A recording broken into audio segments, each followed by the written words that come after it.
Bienvenue dans le débat. Donald Trump à Davos. Le président américain a pris la parole en visioconférence devant les patrons présents au Forum économique mondial. Il faut retrouver l'âge d'or de l'Amérique, a-t-il martelé. Trump demande au pays d'investir aux États-Unis pour éviter les droits de douane, a-t-il dit. Il veut imposer des droits de douane de 25% contre le Mexique et le Canada dès le 1er février prochain et le 1er avril contre les produits chinois.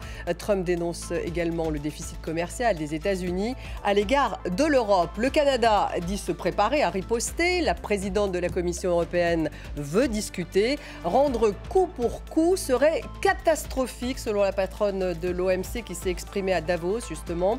Là, on va revenir sur les propos de Donald Trump à Davos. Pourquoi finalement dans la tête de Donald Trump, America First rime-t-il avec protectionnisme? Quelle est la réaction des pays concernés? Vont-ils riposter à l'aide de mesures coercitives? Quelles conséquences dans un monde interdépendant et fragmenté? Donald Trump, la guerre commerciale est-elle engagée? Voilà les questions que nous avons posées à mes invités. J'ai le plaisir d'avoir à mes côtés Philippe Chalmin. Bonsoir. Bonsoir. Bienvenue, professeur d'histoire économique à l'Université Paris-Dauphine. En face de vous, Benjamin Coria. Bonsoir. Bonsoir. Professeur émérite de sciences économiques à l'Université Sorbonne Paris-Nord, également membre des économistes atterrés. Nous avons avec nous ce soir Clémence Lemestre. Bonsoir. Bonsoir. Bienvenue à vous, directrice adjointe de la rédaction des Échos. Et puis également ce soir, Marc Julienne, bonsoir. Vous êtes directeur du Centre Asie de l'IFRI. Donald Trump à Davos, c'était il y a quelques instants en visioconférence. Il a été questionné par un certain nombre de chefs d'entreprise, donc d'ailleurs Patrick Pouyanné, le patron de Total. On va écouter Donald Trump. Mon message aux entreprises du monde entier est très simple. Venez fabriquer vos produits en Amérique et nous vous offrirons les impôts les plus bas de tous les pays du monde. Mais si vous ne fabriquez pas vos produits en Amérique, ce qui est votre droit, alors c'est simple, vous devrez payer des droits de douane dont les montants varieront, mais qui nous permettront d'injecter des centaines de millions de dollars, voire des milliards dans notre budget pour renforcer notre économie et rembourser notre dette. Donc ça, c'était Donald Trump il y a quelques instants à Davos. Et puis, on va écouter Donald Trump il y a quelques jours, justement, sur cette guerre tarifaire qu'il veut lancer. L'Union européenne est très mauvaise envers nous. Ils nous traitent très mal. Ils ne prennent pas nos voitures du tout. Ils ne prennent pas nos produits agricoles. En gros, ils ne prennent pas grand-chose. Nous avons un déficit de 350 milliards de dollars avec l'Union européenne. Ils nous traitent très mal, donc ils sont bons pour des droits de douane.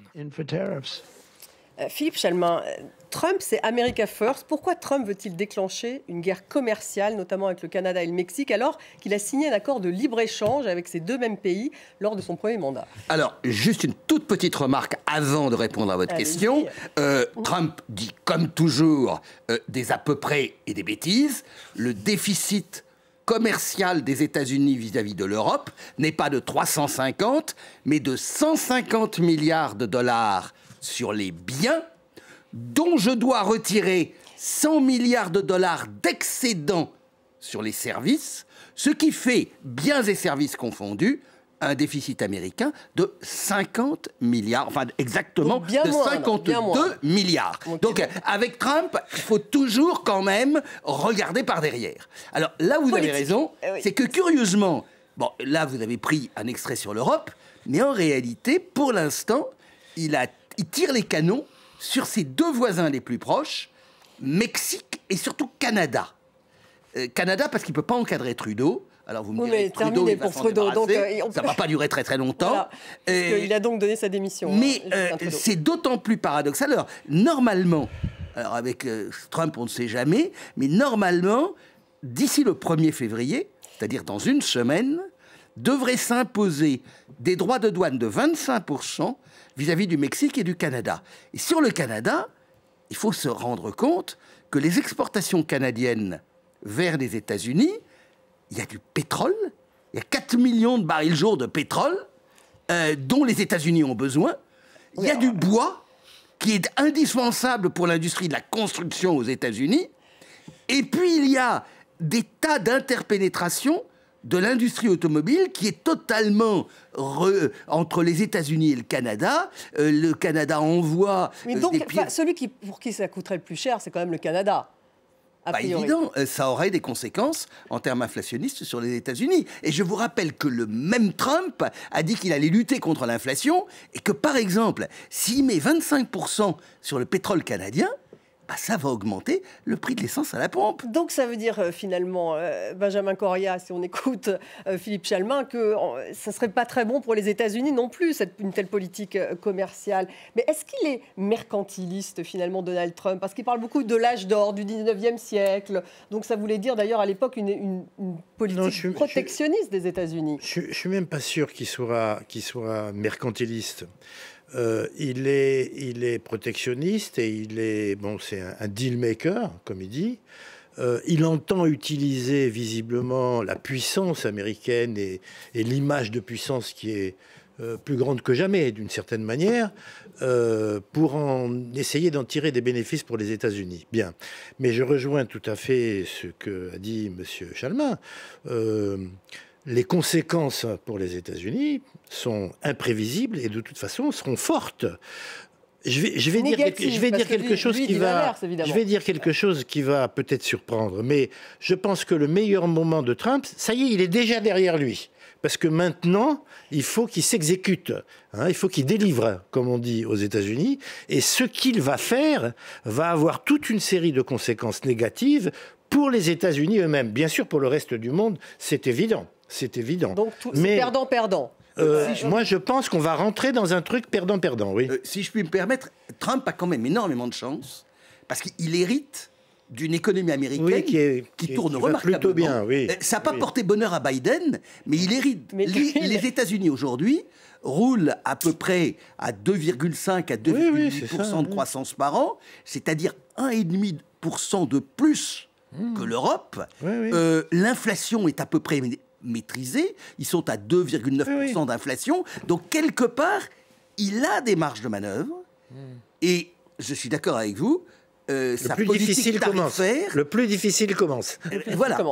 Clémence Lemestre, votre analyse là-dessus, c'est vrai que je pensais à une espèce de vision très 19e siècle, puisqu'il parle d'âge d'or, c'était au moment où l'Amérique dominait le monde, cette fin 19e commençait à dominer le monde, fin 19e siècle, début 20e. En plus, il parle beaucoup de McKinley, manifestement, c'est un peu son président favori, et c'est le président de l'époque, politique protectionniste et interventionniste. Est-ce que effectivement, mettre en place cette politique aujourd'hui, alors qu'on est dans un contexte de très forte interdépendance entre les pays, ça paraît réaliste?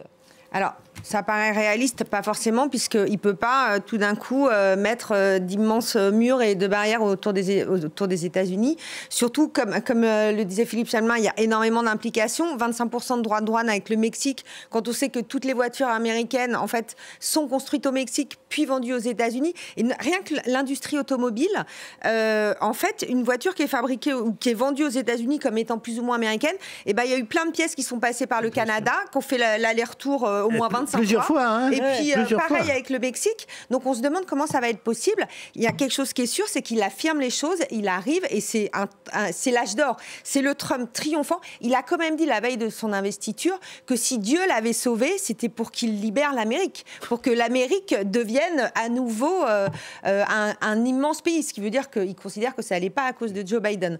Donc, il y a toute cette rhétorique, et ce qui est étonnant même dans une république laïque, on pourrait dire, il a quand même été sauvé par Dieu pour sauver l'Amérique. Et donc, tout ça ne va pas être très simple pour les Européens, mais aussi pour les Chinois, parce qu'il va quand même imposer ce qu'il veut. Et on le voit, les patrons de la tech ont accouru à Washington pour lui dire « Ok, bro », parce que maintenant, c'est la bro-culture, on est potes entre frangins. Donc, il y a toute cette culture masculine de testostérone qui plaît aux patrons. Et on l'a vu à Davos, il y a quand même beaucoup de patrons européens qui sont prêts à faire la même chose. Et on va écouter justement la réaction de la porte-parole du ministère du Commerce chinois. Les mesures tarifaires ne sont favorables ni à la Chine, ni aux États-Unis, ni au monde entier. La Chine est disposée à travailler avec les États-Unis pour promouvoir le développement des relations économiques et commerciales sino-américaines dans une direction stable, saine et durable, conformément aux principes de respect mutuel, de coexistence pacifique et de coopération gagnant-gagnant. Marc Juliana, en décryptage de la part du spécialiste de l'Asie que vous êtes. Bon, effectivement, c'était un peu langue de bois. Que va faire la Chine? Est-ce qu'il serait prêt, par exemple, à prendre des mesures de rétorsion? Alors, si effectivement Donald Trump met c'était 10% a priori à partir du 1er février sur certains produits chinois ou tous les produits chinois, on ne sait pas encore lesquels. Oui, Donald Trump a annoncé 10% sur l'ensemble des produits et après par secteur, il y aura sans doute des droits de douane qui seront beaucoup plus élevés. On sent un petit peu c'est sans doute des vœux pieux ce que nous dit ce porte-parole. Moi je sens une certaine fébrilité à Pékin depuis plusieurs mois. J'étais à Pékin au mois de décembre sur l'arrivée de Donald Trump au pouvoir puisque ils savent et ils anticipent que le choc va être dur et justement les moyens de réponse, les leviers dont Pékin dispose pour faire face à cette nouvelle guerre commerciale qui s'annonce sont très faibles en fait. La Chine a peu de marge de manœuvre. Elle peut mettre des tarifs douaniers en riposte. Le problème c'est que la Chine importe encore moins de produits des États-Unis qu'en 2019 lors de la première guerre commerciale. Donc avec moins de produits, forcément les droits de douane seront moins percutants pour l'économie américaine. Et puis elle peut aussi faire comme les États-Unis, c'est-à-dire prendre des mesures de contrôle d'exportation sur des produits critiques dont les États-Unis auraient besoin. Je pense aux terres rares, aux métaux critiques dont la Chine c'était déjà un peu sur la table, me semble-t-il. Oui, mais en fait, c'est un levier à double tranchant pour Pékin et c'est pour ça qu'elle ne l'utilise pas trop pour le moment. Elle l'a utilisé autour de 2010 à l'encontre du Japon. Mais quand je dis que c'est à double tranchant, c'est-à-dire que ça encourage aussi et ça pousse les États en Europe, en Amérique du Nord et en Asie à renforcer leurs mesures de dérisking, de réduction des risques, de découpling pour essayer justement de réduire la dépendance vis-à-vis de certains monopoles de la Chine. Sur la question des terres rares ou des métaux critiques, la Chine en produit massivement, mais elle n'en possède pas la majorité. En réalité, les terres rares n'ont de rares que le nom et on en retrouve en Australie. On a eu des mines ouvertes récemment en Suède, aux États-Unis également. Donc la Chine doit faire attention avec ces leviers-là parce que c'est un fusil à un coup. Ça marche à très court terme, mais à plus long terme, ça va se retourner contre les intérêts de la Chine. Fusil à un coup, c'est peut-être ça la bonne expression, Philippe Chalmin. Parce qu'en Europe, il y a un débat. Les Français seraient favorables plutôt à un certain nombre de mesures de rétorsion, si effectivement il y a des droits de douane imposés contre des produits européens. En revanche, Ursula von der Leyen, elle serait prête à ce que l'Europe, par exemple, achète plus de gaz naturel, ce que souhaite Trump, en fait. C'est un peu le deal maker qui dit à l'Europe, achetez plus de gaz américain, comme ça, notre déficit sera moindre. Sur le gaz naturel... Qu'est-ce qu'il faut faire? Rétorsion ou dialogue? Sur le gaz naturel, tant Ursula que Donald disent des bêtises, j'en suis désolé. Encore non, mais l'Europe importe déjà pratiquement la moitié des exportations américaines de gaz naturel liquéfié. Juste au début janvier, pour vous situer, il faut parler de marché. Au début janvier, il y avait 6 méthaniers, donc les navires qui transportent du gaz naturel liquéfié, qui avaient été affrétés par des traders et qui s'apprêtaient à quitter le Golfe, ou qui étaient déjà dans l'Atlantique, pour aller vers des destinations asiatiques. Il se trouve qu'à ce moment-là, sur le marché spot, le prix du gaz naturel liquéfié en Asie était 1 ou 2 dollars le million de BTU, qui est l'unité pour le gaz naturel, inférieur à l'équivalent sur le marché européen. Qu'ont fait les traders? D'un coup d'un seul, ils ont dérouté les bateaux qui sont allés livrer en Europe. Donc, en conclusion, qu'est-ce que ça veut dire? En conclusion, ce que je veux dire, c'est que personne ne maîtrise totalement ce genre de flux de commodités. On peut toujours dire on va en importer plus, on peut quand même mais on en importera plus si on est prêt à payer plus cher que ne paient les Asiatiques. C'est tout. Oui, mais alors c'est ça justement le deal que voudrait Donald Trump. On achète du GNL plus cher, mais on l'achète américain. L'Europe, nous sommes dans des économies qui sont des économies libérales, et donc l'Europe ne peut pas dire nous n'avons pas de société, enfin il y a quelques sociétés d'État ça et là, mais on va pas dire je vais acheter tant de tonnes, de milliers de tonnes, de millions de tonnes de GNL. Alors, on peut le faire pour l'armement. On ne peut pas le faire pour le GNL. Mais alors ça veut dire mesure de rétorsion, c'est ça qu'il faudrait que l'Europe fasse? Non, mais il y a eu des mesures de rétorsion d'ailleurs durant... je voudrais d'abord réinsister sur ce point. Ce qui est plaisant, si on peut dire, dans le vocabulaire de Trump, c'est l'Europe est méchante avec nous, etc. Bon, mais je veux dire... Or, les achats régalien, hein, d'État, État, etc. Le vrai commerce, c'est des individus, c'est des entités microéconomiques, si j'ose dire. Donc, je veux dire, si les Européens achètent peu aux États-Unis, c'est que les produits des États-Unis ne sont pas compétitifs. Et là où ils le sont, eh ben, les Européens l'achètent. Donc, je veux dire, cette manière de présenter les choses, elle est absolument mais elle est politique, enfantine. En fait. Enfantine. Bon, elle est politique.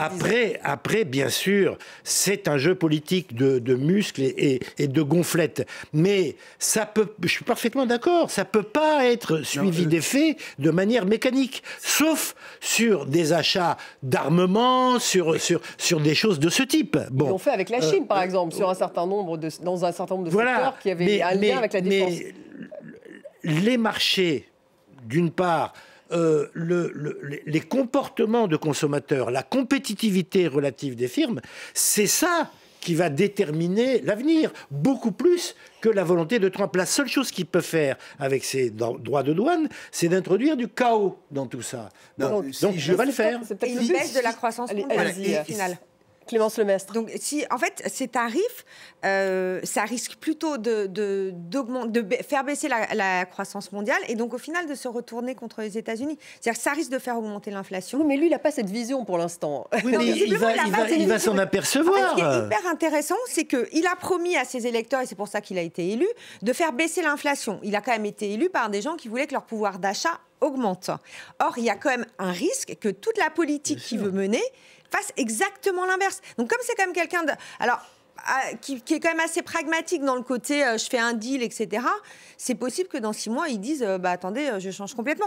Il a des rêves. Là, il a dit à Davos qu'il voulait que les taux d'intérêt baissent. Mais enfin, que je sache... Comme s'il allait faire pression sur la Fed. Hein, c'est pas lui. Voilà. Alors ça va être un débat intéressant, d'ailleurs. On va écouter, je vous fais réagir, parce qu'on va écouter la patronne de l'OMC, hein, justement, qui est à Davos et qui s'est exprimée sur ce sujet. Si nous avons des représailles, qu'il s'agisse de droits de douane de 25% ou de 60%, et que nous revenons à la situation des années 30, nous assisterons à des pertes à 2 chiffres du PIB mondial. Une perte à 2 chiffres, c'est catastrophique. Tout le monde paiera, tout le monde. Et les pays pauvres paieront encore plus. Nous allons perdre 6,4% du PIB mondial réel à long terme. C'est comme perdre l'économie du Japon et de la Corée réunis. Marc-Julien, intéressant, elle parle de la Corée et du Japon. Elle a donné des exemples en Asie. Oui, moi j'écoute religieusement et je m'incline sur l'analyse économique, mais vous avez dit tout à l'heure à Stéphanie qu'il y avait aussi une dimension politique, et je pense que c'est ça en fait. Je pense qu'il entre dans un rapport de force. Vous avez parlé The Art of the Deal, le titre de son ouvrage, son art de faire des accords, et je pense que c'est ça en fait, c'est qu'il a mis le maximum, la pression maximale avant même d'arriver à la Maison-Blanche. Là il continue, mais c'est une manière d'arriver à la table des négociations avec une domination colossale. Je parlais de la fébrilité des Chinois qui vraiment sont en difficulté parce qu'ils n'ont pas beaucoup de marge de manœuvre. Donc il arrive en fait, à les déstabiliser en fait. Oui, et ça pousse les Européens et comme les autres Asiatiques finalement à se conformer en amont, avant même d'aller négocier, avant même que Donald Trump soit président, ça pousse ces États-là à faire des concessions. On a vu en Asie, par exemple, le Japon ou Taïwan faire déjà des annonces de demande, des volontés de signer des contrats d'armement pour justement apaiser le président Trump ou le président élu à ce moment-là, pour montrer que oui, on va faire marcher la BITD, la base industrielle et de défense américaine, et comme ça, peut-être on aura moins de tarifs douaniers sur nos exportations vers les États-Unis. Oui, il y a le patron de l'OTAN aussi, me semble-t-il, qu'aujourd'hui a dit qu'ils allaient continuer à acheter aux États-Unis. Mais ils sont obligés. Sur l'OTAN, quand on est membre de l'OTAN, les contrats d'armement sont américains. Bien sûr, mais là... Je veux dire, mais en tout cas, on ne peut pas y échapper. D'un point de vue économique, c'est probablement complètement irrationnel, mais d'un point de vue politique, alors peut-être qu'on ne s'y retrouve pas à la fin de l'équation, et les États-Unis s'y retrouveront sans doute pas, mais d'un point de vue politique, il arrive quand même à faire un effet de levier et à faire pression sur ses partenaires et ses compétiteurs. Philippe Chamelin, c'est pour ça qu'en France, par exemple, effectivement, on prône plutôt une politique un peu plus dure avec la mise en place, très bien, œil pour œil, c'est-à-dire... Je vous signale simplement... Taxer le jus d'orange de Floride, ou je ne sais pas. Non, il n'y a plus de jus d'orange de Floride. Les Harley-Davidson. Ça, c'est fini. En 2019, on avait taxé les Harley-Davidson.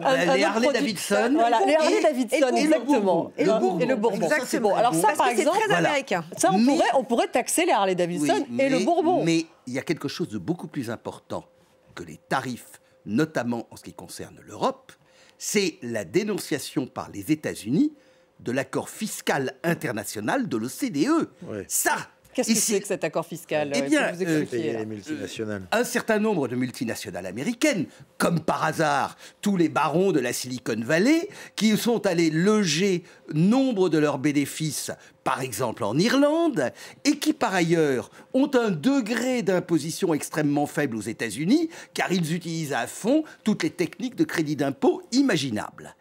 Il y a eu un accord qui a été négocié en 2021 à l'OCDE, donc sous l'administration Biden, et cet accord prévoit un impôt minimal de 15% pour toutes les sociétés multinationales réalisant plus de 750 millions de dollars de chiffre d'affaires. Et alors, cet accord, c'est terminé? Ah bien, il veut y mettre fin. Parmi les nombreux décrets qu'il a signés, il est sorti de l'accord de Paris, on en a parlé, il est sorti de l'OMS, on en a parlé, et on a oublié de dire qu'il était sorti aussi de cet accord de l'OCDE, ce qui veut dire que tous les pays, comme les pays européens, qui avaient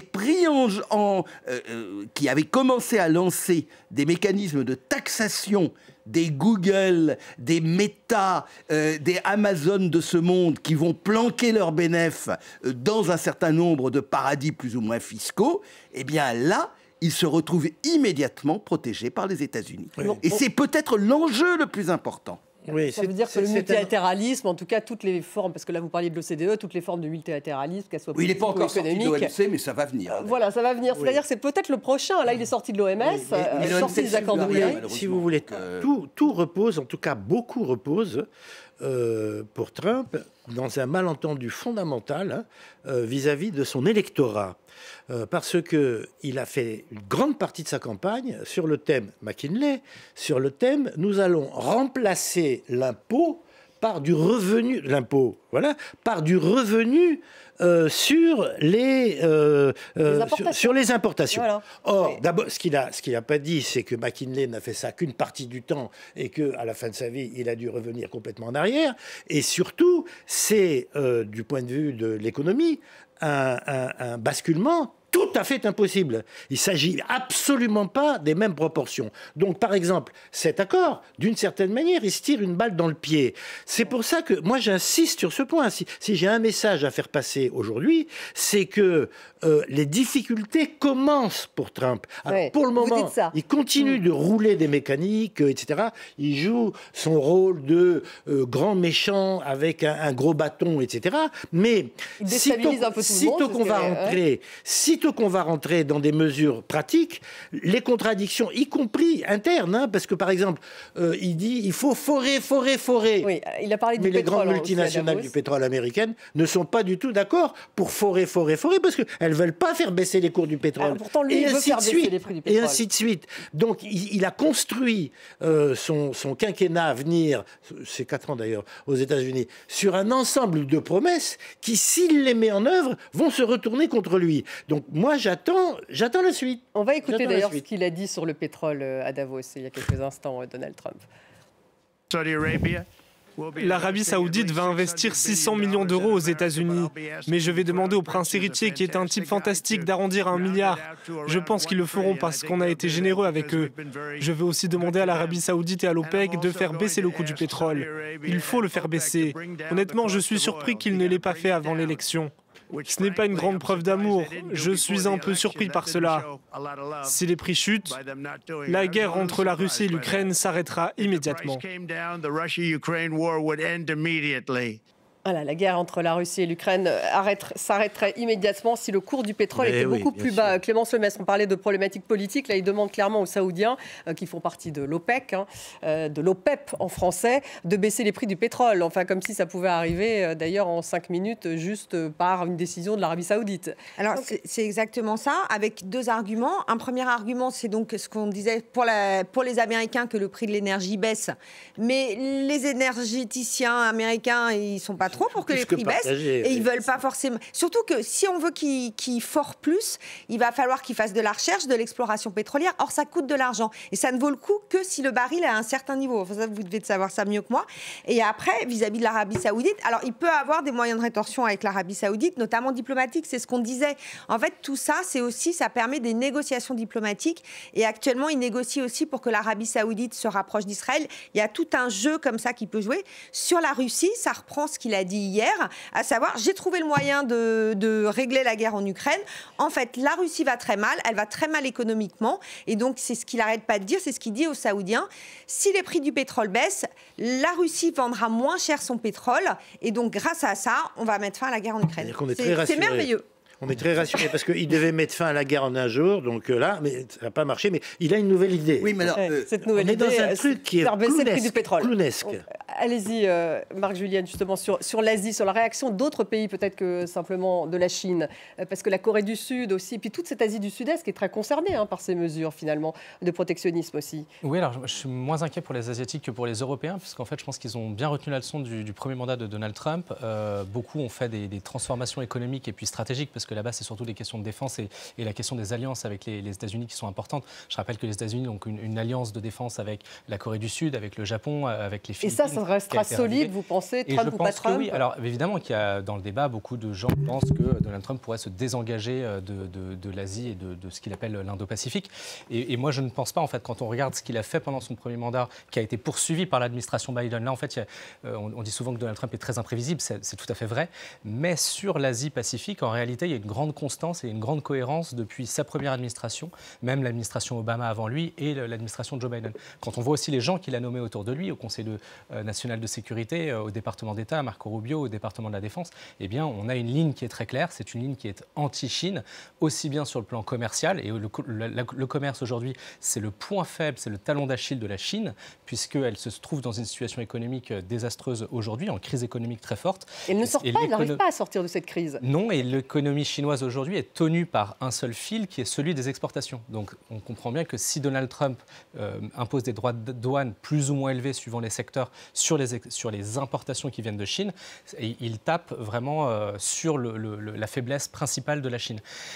Et puis pour les États alentours, comme je disais, je pense qu'ils se sont quand même relativement bien préparés. Ils sont aussi très utiles aux États-Unis, notamment pour le système d'innovation, l'industrie technologique chinoise, américaine.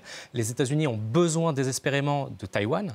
Ils ont besoin également du Japon et de la Corée. Pour les semi-conducteurs, Taïwan en particulier pour certaines puces spécialisées. Et pour Taïwan, oui, Taïwan a un excédent commercial très important avec les États-Unis qui repose intégralement sur les semi-conducteurs. Philippe Chalmin, vous seriez plus inquiet pour l'Europe aussi, comme Marc Julienne? Absolument, oui. À la limite, d'ailleurs, moi j'étais frappé dans l'immédiate actualité. Les Chinois vont probablement lâcher sur TikTok. Le problème est de savoir qui aura TikTok, si c'est Musk ou si c'est Larry Ellison. Et puis il y a eu... C'est ça, donc 2 milliardaires qui sont dans la tech américaine qui seraient candidats pour racheter. Il y a eu l'annonce de Stargate.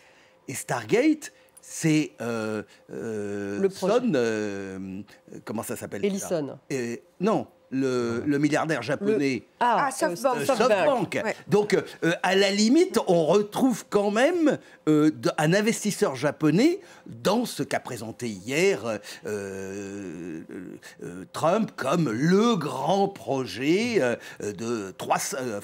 officiellement, on ne sait pas, 100 milliards, 300 milliards, 500 milliards sur les data centers. Bon, oui, mais donc ça veut dire, comme il y a les Japonais, je pense qu'ils ont des capacités à s'adapter plus facilement. Alors, l'équivalent européen de M. Son de SoftBank, qui était quand même lui aussi présent, puisque Son était présent. C'est intéressant de voir quels étaient les grands de ce monde qui étaient présents lors du sacre. Le seul Européen, c'était Bernard Arnault. Oui, c'était le seul. Donc lui, il a du cognac et du champagne à vendre. Les autres ont plutôt de l'investissement lourd dans la nouvelle économie.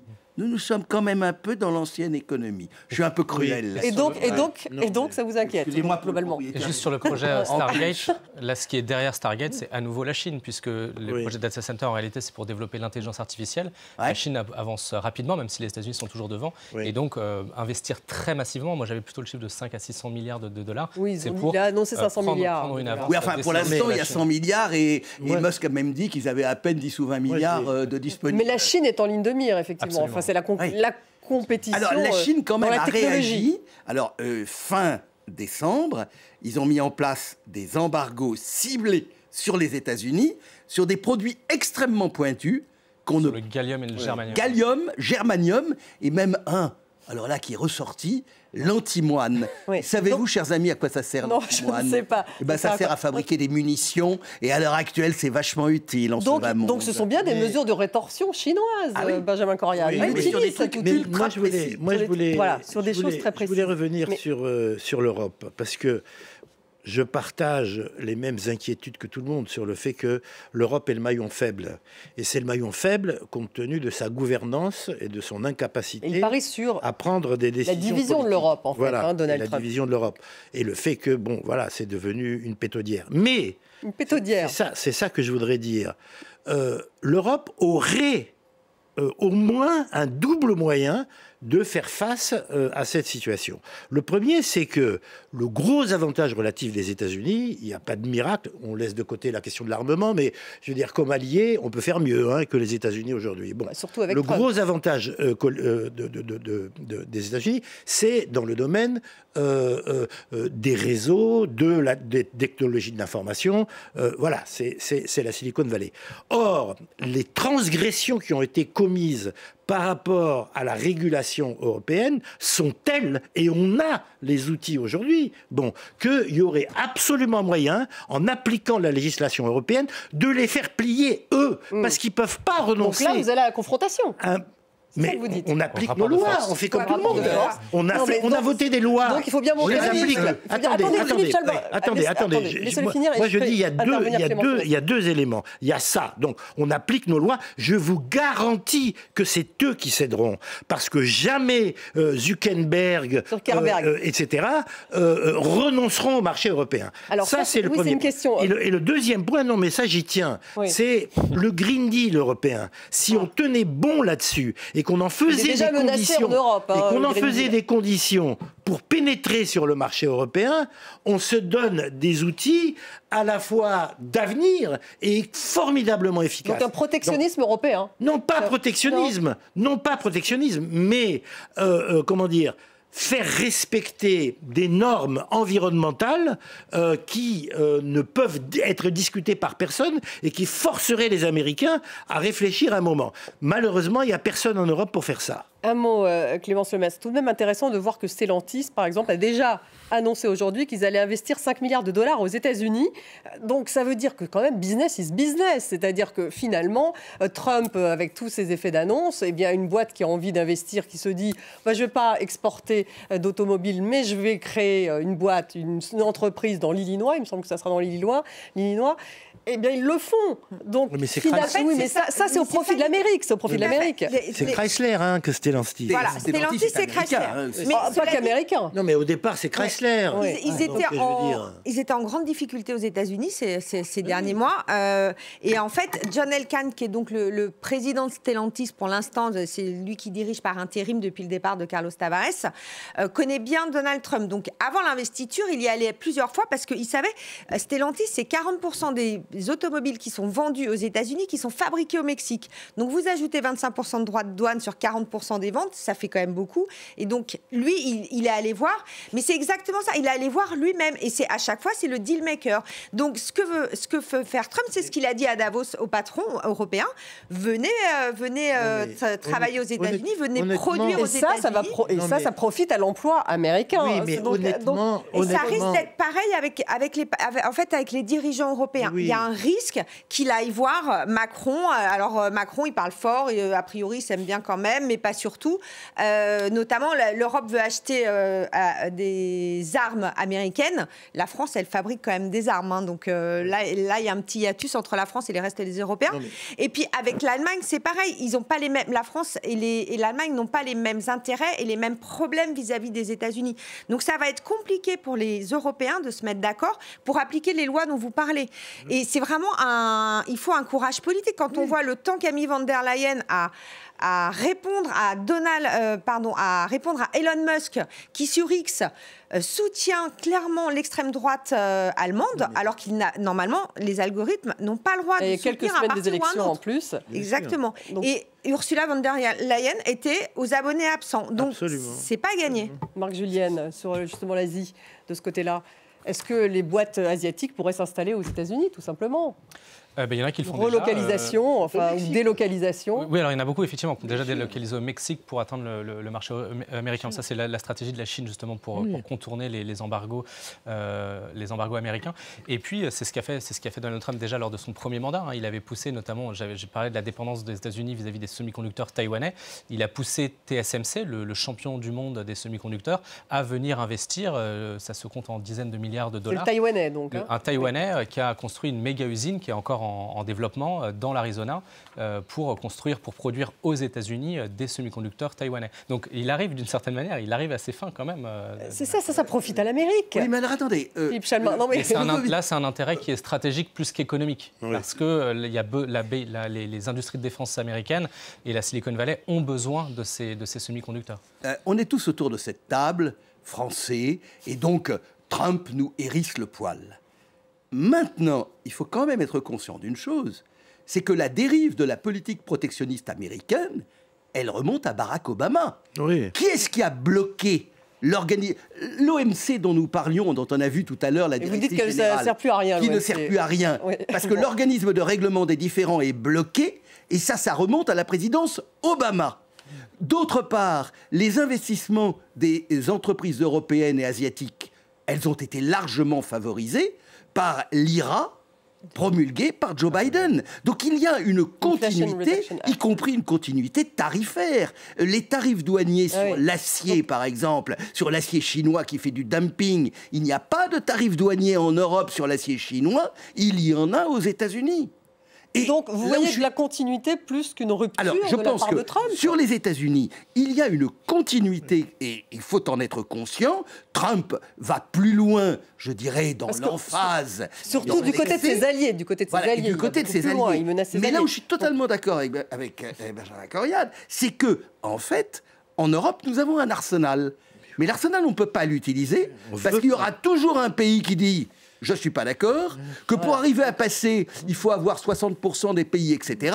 Or, il y a tout un bloc de pays, y compris nos amis allemands, qui sont peureux comme tout, et qui veulent surtout pas exporter leurs voitures vis-à-vis quelques sanctions que ce soit des États-Unis. Mais l'Allemagne est un pays qui vit sur l'exportation, en fait. Oui, donc, ils ne peuvent pas se permettre, que ce soit avec la Chine d'ailleurs, ou avec les États-Unis, d'avoir une politique commerciale trop agressive, en fait, ou alors de mettre trop de tarifs douaniers en échange. Parce que c'est le cœur de leur économie. Donc, est-ce que Donald Trump a intérêt à ce que ce soit un chaos en Europe ? Non, il n'a pas du tout intérêt à ce qu'il y ait un chaos. Ils s'en foutent de l'Europe. C'est un grand marché quand même. Non, il joue sa partition, c'est-à-dire qu'il menace avec des gros bâtons, etc.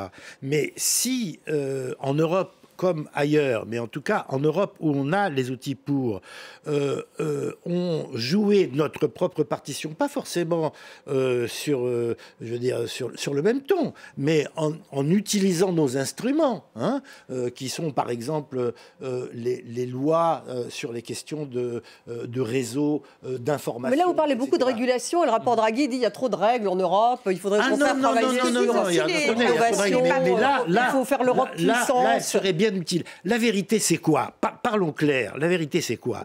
C'est que les États-Unis, depuis 30 ou 40 ans, vivent une désindustrialisation massive. Oui, mais c'est pas les seuls. Ce qui les sauve, c'est le grand complexe de la high-tech, des technologies de l'information, et depuis moins longtemps, voilà, le retour du pétrole et de l'énergie à travers les gaz de schiste en particulier. Bien. Donc ils ont un énorme trou. Bien. Si, par simplement la régulation, on bloque des choses sur les technologies de l'information et les réseaux sociaux, ils sont gros gens comme devant. Vous pensez que c'est la meilleure des mesures de rétorsion? Mais bien sûr. Non, alors, là, ils sont obligés de plier. Si je peux me permettre, ils garderont quand même aujourd'hui... Le pétrole, oui. Non, c'est pas le pétrole. Parce que le pétrole, il est au même prix partout. Oui. C'est le gaz naturel. Oui, le gaz naturel. Nous payons aujourd'hui notre gaz naturel et donc indirectement notre électricité 5 fois plus cher en Europe que aux États-Unis. Et ça, c'est un avantage comparatif considérable. N'oubliez pas que derrière les data centers, ça va être d'énormes pompes à énergie. Et justement, il veut développer une petite énergie axée sur les hydrocarbures. Ils ont un avantage comparatif. Le fameux investissement sur l'IA, c'est des data centers, c'est de l'énergie. Marc Julien, vous voulez dire encore un petit mot? Là où je rejoins mon voisin, c'est sur la... En fait, je pense que ce que vous voulez dire, c'est qu'il faut instaurer un rapport de force, en fait. Avec quelqu'un qui ne comprend que la force, il faut instaurer le rapport de force. Et la seule force de l'Europe, c'est probablement sa régulation, en fait, sa force légale et juridique. Et on a les outils, effectivement, il faut les à condition qu'elle soit unie. Donald Trump ne respecte que le rapport de force. Mais il n'y aura pas de rapport de force avec les États-Unis. Il n'y a personne qui parle pour l'Europe. Il y a la question de la régulation et on voit les patrons à Davos, ce qu'a dit Patrick Pouyanné. Il a dit ça, je crois, ce matin. Le patron de Total. Il dit, moi, je veux bien faire des renouvelables. Et effectivement, maintenant, Total, je crois que c'est à peu près 1/3 de renouvelables. Mais aidez-moi aussi à le faire. Il dit, je fabrique, par exemple, du kérosène renouvelable. Et il arrive de Chine du kérosène pour renouvelable moins cher. Donc il y a un problème de compétitivité. Merci beaucoup d'avoir été avec nous, Clémence Lemestre, Marc Julienne, Philippe Chalmin. Merci Benjamin Coria. Merci à vous tous de nous avoir suivis. Vous retrouvez l'émission sur les réseaux sociaux et en podcast. Restez avec nous.